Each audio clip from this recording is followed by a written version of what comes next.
அன்பர்களே, மீண்டும் வளைகுடாவில் நாம் வளைகுடாவில் முகாமிட்டு இருக்கின்றோம்.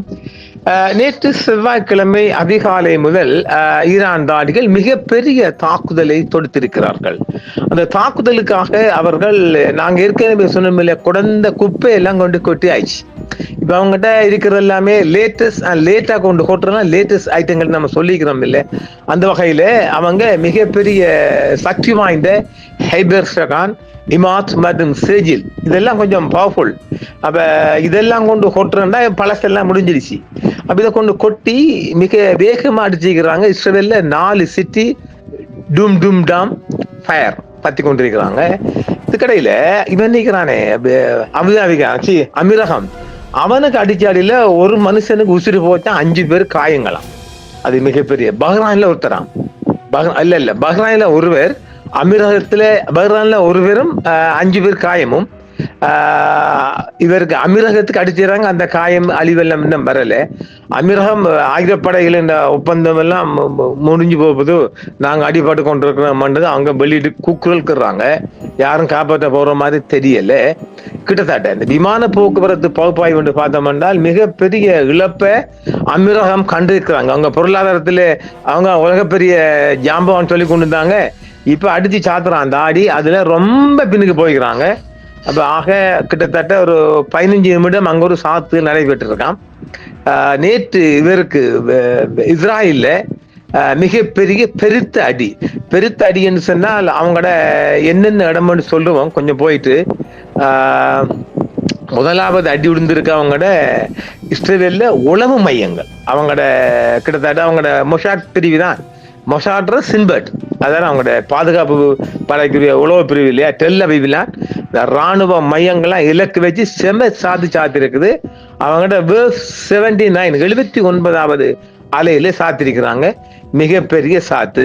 அவட பார்லிமெண்ட்டுகள்ல அதாவது பார்லிமெண்ட்டுங்க சேர்த்து அடிச்சுக்கிறாங்க. நாம ஏற்க சந்திக்கிறோம் இல்லையா, அதையும் பக்கத்துல போய் விழுந்திருக்கு. அதை டக்குன்னு மூடிட்டாங்க. அப்புறம் அவங்களோட இஸ்ரேல்ல இந்த உளவு வசதியில கொண்ட ரமத்கான் மற்றும் நெகவில் உள்ள ராணுவ வர்த்தக ஆதரவு மையங்கள் மீதும் அடி. பீர்சபாவில் உள்ள இஸ்ரேலில் தெற்கு ராணுவ தளங்கள் மேலும் அடி. ஹைபாவில அடி. சாத்துதான் ஈரான் தாடிகள் உருவ மாதிரி தெரியல. அப்புறம் டெல் அவீவ்ல போர் தொடங்கியில இருந்து நடந்த மிகப்பெரிய அலை அடி தானா, நம்ம சொல்லலங்க, அதையும் சொல்றது இஸ்ரேல் தான். மிகப்பெரிய சிரமத்தை அடியாம். 6 பேர் காயப்பட்டு சொல்றாங்க, இறப்புகள் சொல்ல மாட்டாங்களே. அங்கிருந்து ஏதாவது வந்தா உண்டும். டெல் அவீவ்ல கிழக்கு நகரமான ரோஸ்ஹாயின் பகுதியில மிகப்பெரிய ஏவுகணையில போட்டு தாக்கி உண்டு இல்லைன்னு பண்ணிக்கிறான் ஈரான்காரன். அதுக்கப்புறம் இஸ்ரேலின் முக்கிய விண்வெளி தொழில்கள் அவங்கள ஆளில்லா விமானத்தை போட்டு தாக்கி அடிச்சுக்கிறான் பாவி. அதுக்கு மிகப்பெரிய சிபமாம். ஹைபாவில் உள்ள ரெபேலின் ஆயுத தொழிற்சாலையும் அடி. டெல் அவீவ்ல உள்ள பென்குரியன் விமான நிலையத்துக்கும் அடி. விண்வெளி வசதிகள் மீதும் அடி.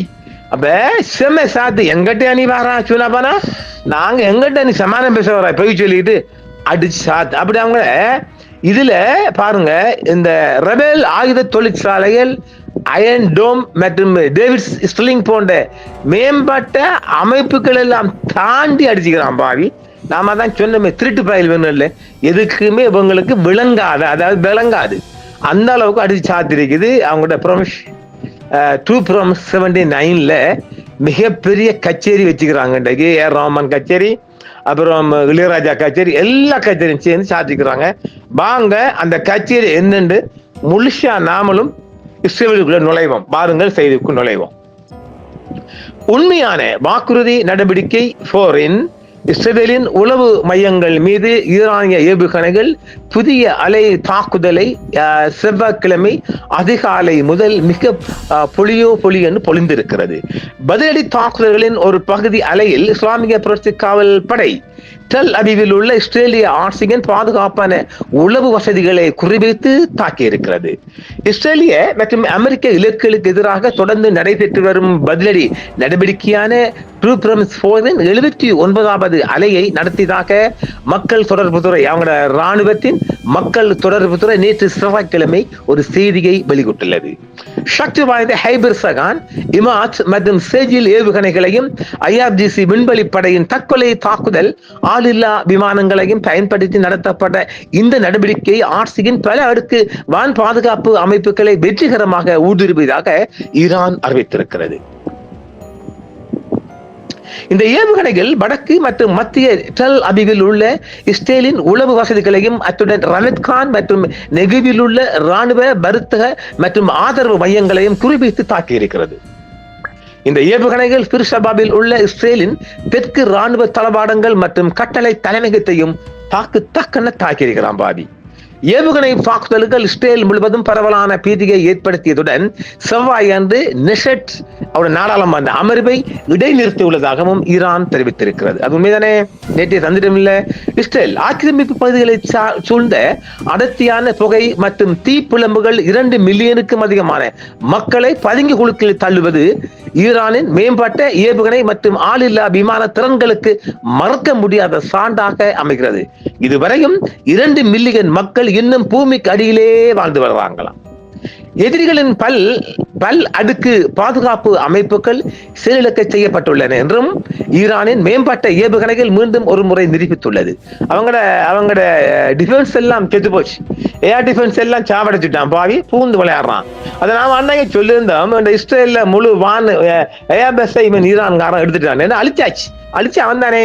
இஸ்ரேலின் திட்டமிட்ட தணிக்கைகளையும் பிராந்தியத்தில் உள்ள அமெரிக்க சொத்துக்கள் இலக்குகள் மீதான ஈரானின் துல்லியமான தாக்குதல்களின் படங்களை பென்டகன் இரட்டிப்பு செய்வதுடன் இரு எதிரிகளின் ஆழ்ந்த பீதியையும் மற்றும் உண்மையை மறைக்கவும் திரிக்கவும் அவர்கள் மேற்கொள்ளும் தீவிர முயற்சிகளையும் அம்பலப்படுத்தும் என்று ஈரானிய ராணுவம் நேற்று செவ்வாய்க்கிழமை மாலை தெரிவித்துள்ளது.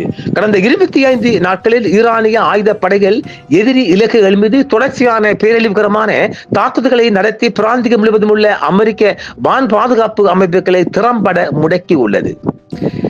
இந்த போர் தொடங்கிய நாளிலிருந்து டெல் அபீவில் நடந்த மிகப்பெரிய ஈரானின் ஏவுகணை தாக்குதல் இதுவாகும் என்று ஈரான் வர்ணித்துள்ளது. செவ்வாய்க்கிழமை அதிகாலையில் டெல் அபீவ் நகரம் ஈரானின் பெரிய அளவிலான ஏவுகணை தாக்குதலால் அதிர்ந்து போய் போர் தொடங்கியிலிருந்து நடந்த மிக தீவிரமான தாக்குதலில் இதுவும் ஒன்றாகும் என்றும் இதில் உயிரிழப்புகள் ஏற்பட்டதோடு கட்டிடங்கள், உட்கட்டமைப்புகள் மற்றும் கார்களுக்கு பெரும் சேதம் ஏற்படுத்தியுள்ளது என்றும் அந்த சேதங்கள் இன்னும் வெளிவர நாள் பிடிக்கும் என்றும் சொல்லப்படுகிறது. இந்த ஏவுகணை தாக்குதலில் 6 பேர் காயமடைந்ததாக இஸ்ரேலிய ஊடகங்கள் செய்தி வெளியிட்டுள்ளது. இருப்பினும் இஸ்ரேலிய ஊடகங்கள் பிரச்சார நோக்கங்களுக்காக உயிரிழப்பு புள்ளி விவரங்களை குறைத்து கூறுவதால் உயிரிழப்புகளின் உண்மையான எண்ணிக்கை குறித்த துல்லியம் இன்னும் உறுதியாக தெரியப்படவில்லை என்றும் சொல்லப்படுகிறது. குறிப்பாக ஆக்கிரமிப்பு அதிகாரிகள் போர்க்கால செய்திகள் மீது கடுமையான செய்தி தணிக்கையை விதித்துள்ள நிலையில் செய்திகள் வருவது கடினம் என்றும் சொல்லப்படுகிறது. ஏற்கனவே நாமளும் அந்த மீடியா சென்சாரை சொல்லி இருக்கிறோம். சுமார் 100 கிலோகிராம் வெடிப்பொருட்களை ஏற்றிச் சென்ற ஒரு ஏவுகணை மத்திய டெல் அபீவ் பகுதியில் தாக்கியதில் கட்டிடங்கள் மற்றும் வாகனங்களுக்கு பரவலான சேதம் ஏற்பட்டதாக இஸ்ரேலிய பாதுகாப்பு படை உத்தியோகபூர்வமாக தெரிவித்துள்ளது. டெல் அபீவின் கிழக்கே உள்ள ரோஸ்ஹாயின் பகுதியில் ஏவுகணையின் பாகங்கள் தாக்கியதால் சேதம் ஏற்பட்டதாகவும் இஸ்ரேலிய ஊடகங்கள் சற்று முன்னர் செய்திகள் வெளியிட்டிருக்கின்றது. உள்நாட்டு முன்னணி கட்டளை பிரிவின் அதிகாரி என்று அழைக்கப்படும் கர்னல் மிக்கி டேவிட் இன்று காலை டெல் அபீவில் ஒரு தெருவில் தாக்கிய ஈரானிய போர்க்குண்டானது அருகிலுள்ள 3 கட்டிடங்களுக்கு குறிப்பிடத்தக்க சேதத்தை ஏற்படுத்தியதாக தெரிவித்துள்ளார்.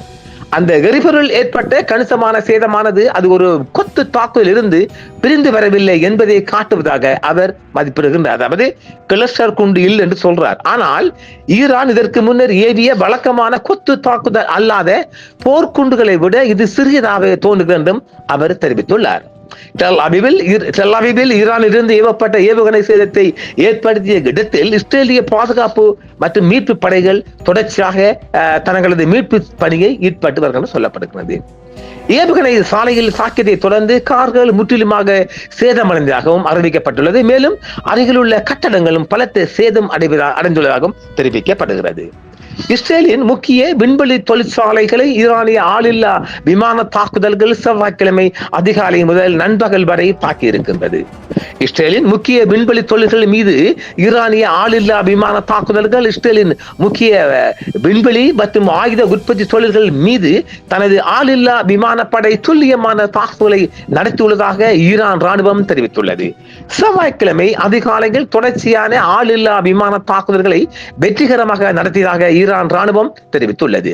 ஹைபாவில் உள்ள ரபேலின் ஆயுத தொழிற்சாலைகளையும் டெல் அவிவில் உள்ள பென் கொரியன் விமான தளத்தில் உள்ள அருகில் உள்ள விண்வெளி வசதிகளையும் இந்த தாக்குதல்கள் குறிவைத்து தாக்கியிருக்கிறது.